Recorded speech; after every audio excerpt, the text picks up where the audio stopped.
o fato é que o Estado tem se aprimorado ao longo desses 30 anos. Eu estou achando que talvez se torne também um pouco mais limpo depois dos efeitos da Lava Jato.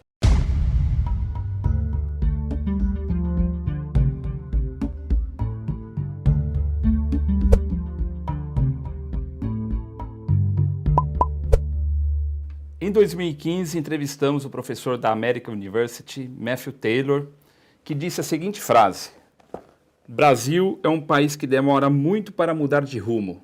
2 anos depois, estamos com ele novamente aqui em Nova York. Obrigado pela presença, professor. Nesses 2 anos, aconteceram muitas coisas no Brasil, principalmente na questão da operação da Lava Jato, os impactos, seja na gestão pública, no setor público e no mundo empresarial. Tivemos a prisão de um ex-governador do Rio de Janeiro, Sérgio Cabral, a prisão de um ex-todo-poderoso presidente da Câmara dos Deputados, Eduardo Cunha, 2 empresários como Eike Batista, como Marcelo Odebrecht. A pergunta é a seguinte: nesses 2 anos, o Brasil mudou de rumo? É uma ótima pergunta. Talvez eu tenha errado um pouco por não antever essas grandes mudanças aos quais você se referiu. Mas eu acho que o argumento central é que a estrutura do Brasil continua intacta. E quando eu falo da estrutura, eu acho que tem 3 pilares importantes da democracia brasileira que, até o momento, embora tenham havido mudanças incrementais, não se desfizeram. Primeiro é o presidencialismo de coalizão, um sistema no qual o PMDB é o ator preeminente, é o ator, tem a presidência hoje, mas também o Senado, a Câmara, dominados pelo PMDB e seus aliados.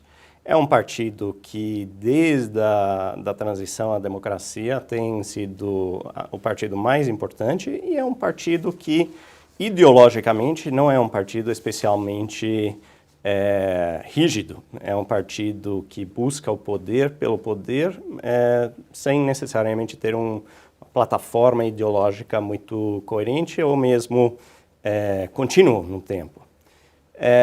O segundo pilar é capitalismo de Estado.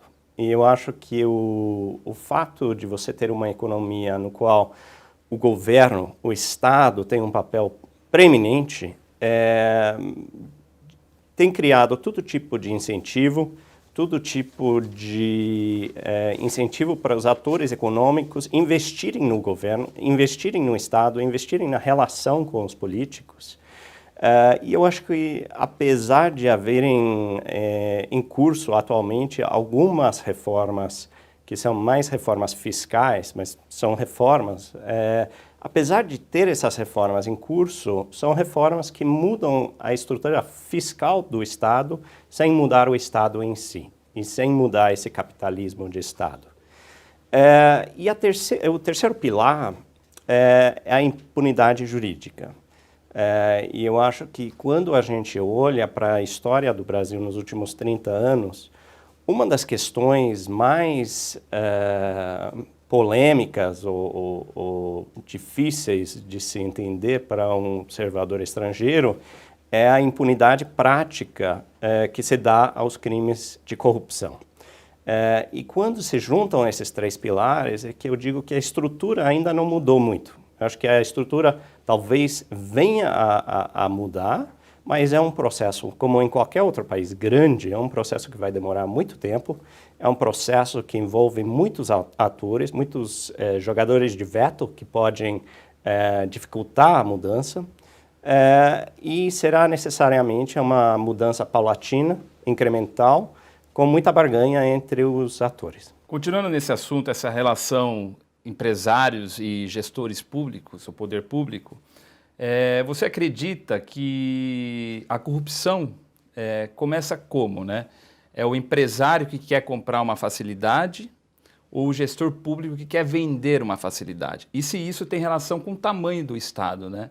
Porque o Brasil, o empresário hoje é muito dependente do Estado. Bom, eu não tenho uma resposta muito boa para esta pergunta, até porque eu acho que é uma prática de muitas décadas. Então, dizer quem que aborda quem neste crime é até difícil, porque é uma prática que remonta à ditadura militar. Eu acho que até tem indícios de que houve esse tipo de conluio entre Estado e empresário já na década de 50, início da década de 60. Então, é difícil dizer como que começa, mas eu acho que essa prática, que de certa forma ficou mais clara agora na Operação Lava Jato, é uma prática que realmente envolve os três pilares que eu mencionei: presidencialismo de coalizão, capitalismo de Estado e impunidade jurídica. E isso possibilita o conluio entre os atores em grandes empresas, como a Odebrecht, como a OAS, Andrade Gutierrez, as outras construtoras, junto com atores muito importantes dentro do cenário político, tais como o Eduardo Cunha, que foi preso ano passado. Entrando na parte do judiciário, o Brasil fez recentemente, até a gente estava conversando um pouco antes da entrevista, um documentário sobre a modernização do judiciário, para tentar discutir um pouco por que o judiciário tem tanta morosidade. Você acredita que o tempo de julgamento que acontece no Brasil tem uma relação direta com a corrupção existente? Por exemplo, no STF, a gente vê um tempo enorme para acontecer os julgamentos e a condenação ou absolvição. Enquanto isso, um juiz de primeira instância, como o Sérgio Moro, que esteve presente aqui em Nova York, a gente vê uma velocidade completamente diferente.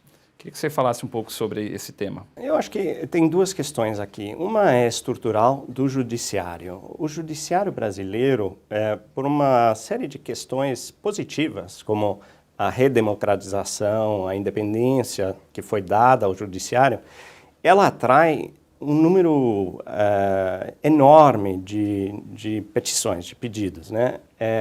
E quando a gente olha a trajetória do judiciário, o número de processos foi aumentando de forma exponencial ao longo dos últimos 25 anos. O problema é que o judiciário tem tido enorme dificuldade em abaixar as taxas de congestão. O número de processos antigos que permanecem sem resolução é em torno de 70% na Justiça Federal.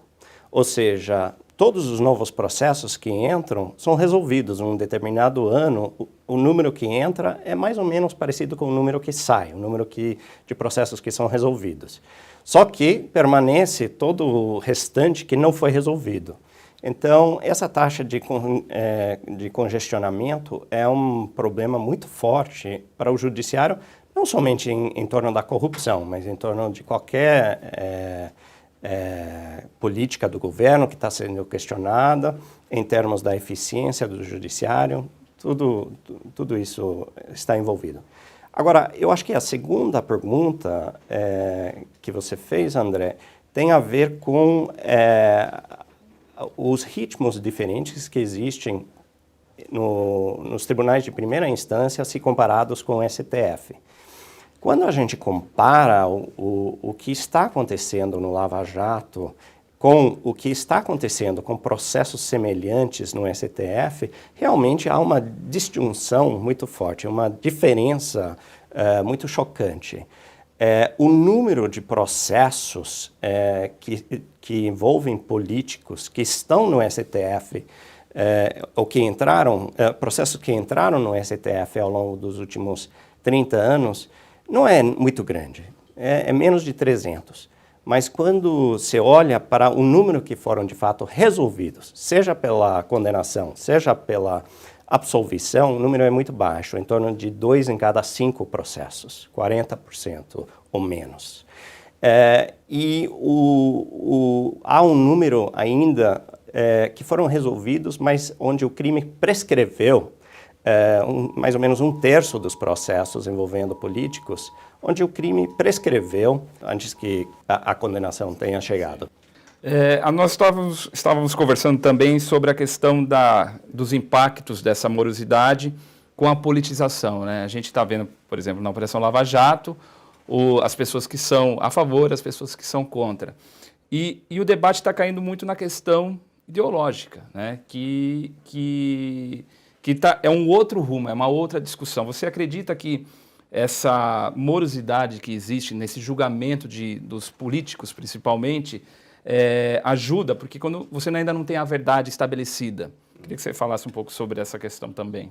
Eu acho que é um problema sério, porque eu acho que se houvesse uma condenação definitiva ou mesmo uma absolvição definitiva, isso tiraria o judiciário um pouco do jogo político.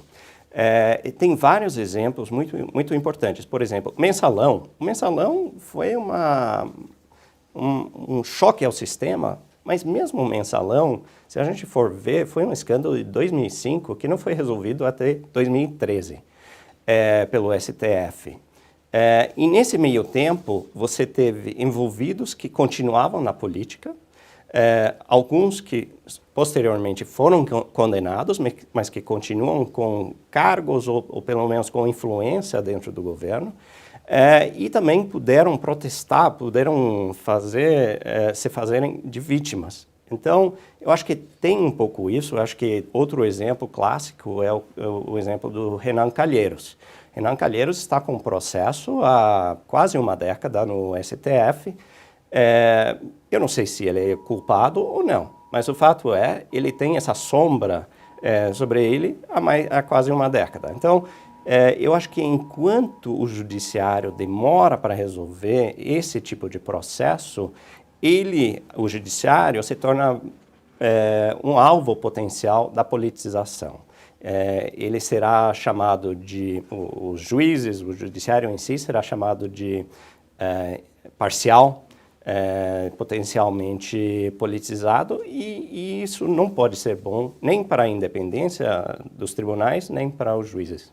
Nesse contexto todo que a gente está vivendo e também dessa nossa conversa, professor, quais suas perspectivas aí para o país? Você está otimista para os próximos anos e dentro dos teus estudos também na American University?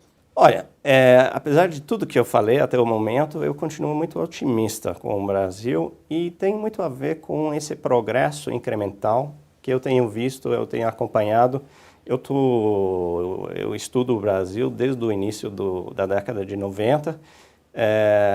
Eu vi o Brasil passar por muitos picos, o Plano Real, o boom dos commodities, a Bolsa Família, o Lava Jato, são momentos muito importantes.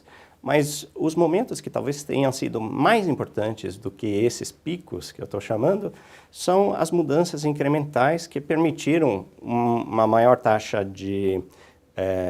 por exemplo, de accountability, de responsabilização dos crimes, uma melhoria na situação fiscal. Tem muitos movimentos que foram muito mais incrementais e, ao longo do tempo, foram possibilitando uma melhora na estrutura do Estado. Eu acho que ainda há muito a se fazer, mas o fato é que o Estado tem se aprimorado ao longo desses 30 anos e se tornado um pouco mais eficaz, um pouco mais eficiente, e eu estou achando que talvez se torne também um pouco mais limpo depois dos efeitos da Lava Jato. Perfeito, professor. Mais uma vez, obrigado pela presença aqui no Brasil.